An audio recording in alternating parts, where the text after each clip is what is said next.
Assalamualaikum warahmatullahi ta'ala barakatuh. Alhamdulillah, today we continue with our On Being Achievers. So today I'm going to go into detail of being the Khalifah of Allah. As we have mentioned earlier on, that we are here on this earth to be the vicegerent of God on this earth. And I've just extract a few paragraphs from our book, Positive Islamic Psychology, the role of the Khalifah of Allah on this earth. As mentioned earlier, the purpose of God's creation of the physical universe is to place man as his Khalifah or vicegerent on earth and to carry out his responsibilities as his vicegerent. In other words, the whole purpose of the universe is to allow God's vicegerent to exist. Consequently, we can logically deduce that the universe would not have been created if the role of the Khalifah has not been made very important by the grand design, the cosmic design of God. Islamic scholars from the earliest days of Islam has concluded the responsibilities of Khalifah are only three. To be the vicegerent of God is one, to perfect himself, that is to make himself good; to perfect society, that is to help others to be good; and to perfect the physical world of space and time, that is to make the physical world good for all goodly creatures of God. So if we are going to understand God in that sense, Allah tells us that our role as a Khalifah of Allah is to worship Him. So how is this worship is going to be taken in our role? Worship is to be undertaken by mankind, however, not merely as a creature among creatures, but as a vicegerent of God, as a fully integrated being committed to a cosmic mission, a very grand mission as ordained by Allah. Specifically, he has to realize the principle of integration at its highest, because God's personality enshrines the perfect ideal idea of integration, and man is his representative or vicegerent, trying to duplicate in some small measure of this perfect ideal. As such, man's worship of God should be dynamic, consequential, and comprehensive in nature, which means that the worship of God as his up or his servant his servant should not be confined only to the act of worship, but also to understand the three very important role as being the vicegerent of God on earth, which we mentioned earlier on. Philosophically, it should be number one, the development of his personality in all dimensions, perfection of our personality and perfection of our life on earth. That is making ourselves good. So that is the most important role that we have to undertake as being the vicegerent of God on this earth.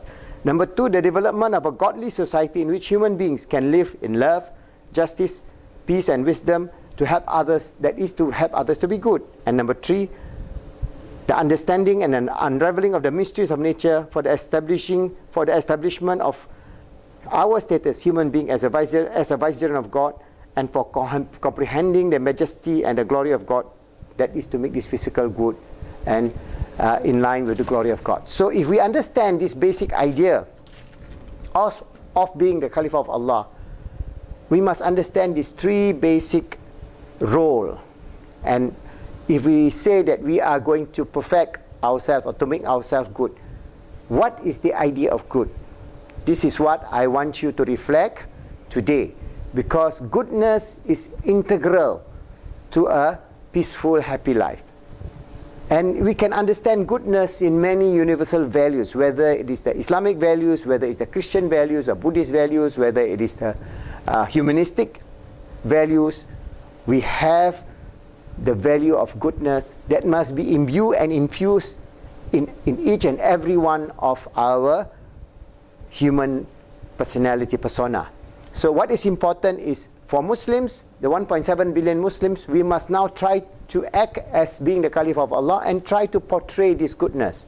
And this is a very important role, because right now the outside view of Islam, that means the non-Muslim view of Islam, is that we are not good. We have to accept that.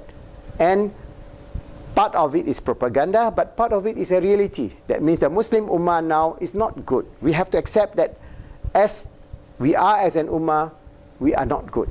So how are we going to become good and play our role of being the Khalifah of Allah on this earth? And this is something that we have to do. So this is the da'wah, this is the jihad, that is, we want to make ourselves good. And the whole idea is to develop this book, Positive Islamic Psychology, is to try to transform the mindset of the ummah so that we become a good ummah. The 1.7 billion Muslims will then be able to influence the non-Muslims, and then we can create a beautiful heaven on earth where we live in peace, happiness and success for all goodly creatures of earth, on this earth. So we Muslims must now internally reflect upon our weaknesses. Alright, so what are the weaknesses? I mean, there are many areas in which we have to look into. One is the weaknesses in terms of our way of life. Our way of life is not consonant with the ideal of Islam. So our way of life could be divided into two. One is those who are influenced by secular materialism. That means they live just like any typical non-Muslim. They are not bothered about religion. The other group would be their traditional Muslims, living in a very traditional way, but not involving themselves in the development of the ummah, nor the development of this dunya, this civilization. So both pathways are extremes. We have to bring an ummah wasatiyah, or an ummah that is central. An ummah that can balance the spiritual existence and the existence in this dunya. An ummah that can grow to help others to live in peace and happiness. So we must be living in peace and happiness first. So we put our own house in order. So inshallah, by infusing our younger generation, our children, before they go to school at preschool level, this idea of being Muslim, that we must live in peace with others, that we should avoid conflict, and that we should have love, mercy, and compassion. Those are values that is very important to transform the ummah. So long as we do not try to bring these good values into the mindset of the younger generation of the ummah, of the Muslims, we will not be able to develop a generation of achievers within the ummah. And if we fail to do that, we will be then known as a failed ummah, and this is very sad. So what is important is jihad, this post-Islamic psychology, jihad, and the Khalifah method that we are trying to propound, to try to teach to those preschoolers and set up centers, as well as post-Islamic psychology practitioners, so that we can all do our best, inshallah, by making ourselves good first, helping others to be good, and making the world good as a true and sincere servant of Allah, as His Khalifah on this earth. Inshallah, we shall succeed with the grace and mercy of Allah. See you in the next episode. Thank you.